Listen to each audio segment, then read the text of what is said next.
up, get on up, stay on the scene, get on up, like a sex machine, get on up, get up, get on up. Bonjour Grégoire Tournon. Bonjour Laurent Mignolas. Alors ça y est, Yannick Noah a fait son choix. Oui, il a fait son choix et on débutera avec Jérémy Chardy. On parle de Coupe Davis, bien sûr, qui se déroulera à partir de cet après-midi. On suivra ça sur France Télévisions.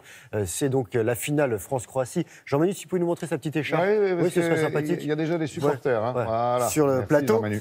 Et nous, on va écouter Jérémy Chardy. C'est une surprise fabuleuse. D'avoir la chance de jouer une finale de Coupe Davis, je pense que c'est un rêve d'enfant, un rêve de toute personne qui commence le tennis. Et Chardy sera opposé à Borna Koric, le Palois, 31 ans, 40e mondial, n'a joué que 6 matchs en Coupe Davis dans toute sa carrière pour 5 victoires et il mène 2-1 dans ses rencontres avec Koric qui est 12e du classement. L'autre simple opposera Jo-Wilfried Tsonga à Marin Cilic. Le Manceau, blessé pendant des mois, est aujourd'hui 259e et n'a joué aucun match sur terre battue cette saison. Il n'a battu Cilic que 2 fois en 7 confrontations et le Croate 7e mondial a été finaliste à l'Open d'Australie en début d'année et a décroché cette année son 18e titre en double. Pierre-Hugues Herbert et Nicolas Mahut, récents finalistes du Masters de Londres, affronteront la paire Pavic-Dodig. Et la France vise un 11e saladier, un doublé. Et la Croatie dispute sa 3e finale, la 2e en 3 ans. Un seul titre à leur palmarès, c'était en 2005. Les deux pays se sont affrontés 2 fois en Coupe Davis. Victoire française en 2004, victoire croate en 2016. Et c'est la dernière campagne des Français avec Yannick Noah à leur tête. Et ce sera la dernière Coupe Davis telle qu'on la connaît aujourd'hui, car elle va changer, relooking après 118 ans d'existence. C'est sûr que ça sera difficile, palpitant à suivre sur France Télévisions. Et n'oubliez surtout pas que la France, l'équipe de France, la bande à Noah, est capable de tout et du meilleur, bien sûr. Il y a du handball également. Oui, parce qu'il y a bientôt l'Euro de handball qui se déroulera en France. À la fin du mois. Exactement, oui, fin du mois, même la fin de semaine, dans une semaine, jeudi prochain, exactement. Et les Français se préparent, elles sont en Golden League et ça débute pas mal pour elles dans ce tournoi. Regardez ces Françaises, les Bleus qui sont championnes du monde, vice-championnes olympiques. Elles étaient opposées aux Danoises, sérieuses candidates au podium du prochain Euro.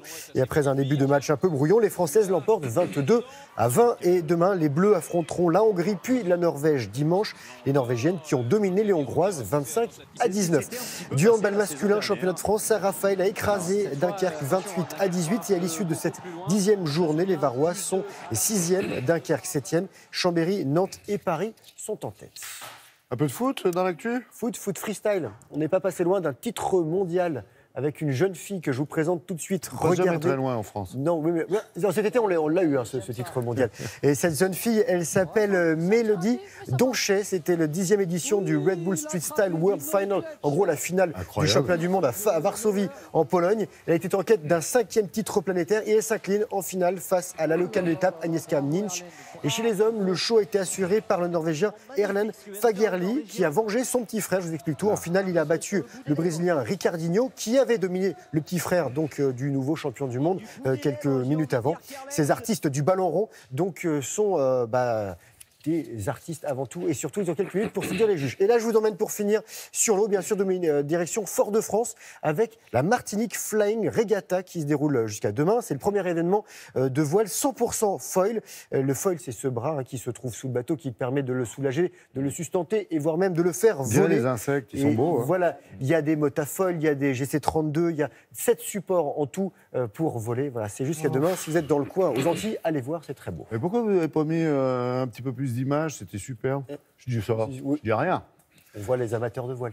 Merci beaucoup Grégoire. Quant aux footballeurs, là, que vous avez dit c'est du foot freestyle. Freestyle. Ok, sympa. Mais vous avez ça dans une équipe, ça devient un peu pénible au bout d'un moment.